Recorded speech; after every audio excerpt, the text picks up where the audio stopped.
ગયા છીએ અને દ્વારકેશ આશ્રમની અંદર મેં બપોરે આરામ કર્યો હતો. બપોરે અત્યારે અમે રોકાણા હતા, અત્યારે જઈ રહ્યા છીએ. પણ અત્યારે અમે આવ્યા તો દાદાનું અમને કામ નવું લાગ્યું. દાદાને બધા જે હાલી નથી શકતા એને બધાને સારવાર આપી, કોઈને ડાયાબિટીસ હતી એમને સારવાર આપી, અને જેને કોઈ પણ કોઈ પ્રોબ્લેમ હતો તો દેશી સારવાર બધાને આપી છે. તો હું દાદાને પૂછ્યું, દાદા તમારું કયું કામ?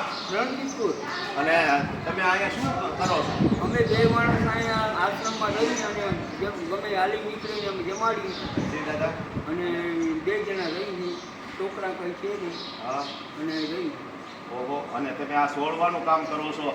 આ અત્યારે મેં જોયું કે ઓહો, આ તો દાદાને આગળથી જે પગ દુખતા હોય, કોઈ જાતનો પ્રોબ્લેમ હોય તો દાદા તરત મટાડી દે છે. અત્યાર સુધીમાં 10-15 જણા એવા હતા હાલી નથી શકતા, એવડા એને દાદાએ અત્યારે હાલતા કરી અને અહીંથી મોકલી દીધા છે. ખૂબ ખૂબ ધન્યવાદ દાદા. આવી સેવા કરતા રહેશો, આપનો આશીર્વાદ લઈ અને દાદા જય દ્વારકાધીશ, જય દ્વારકાધીશ. Thank you.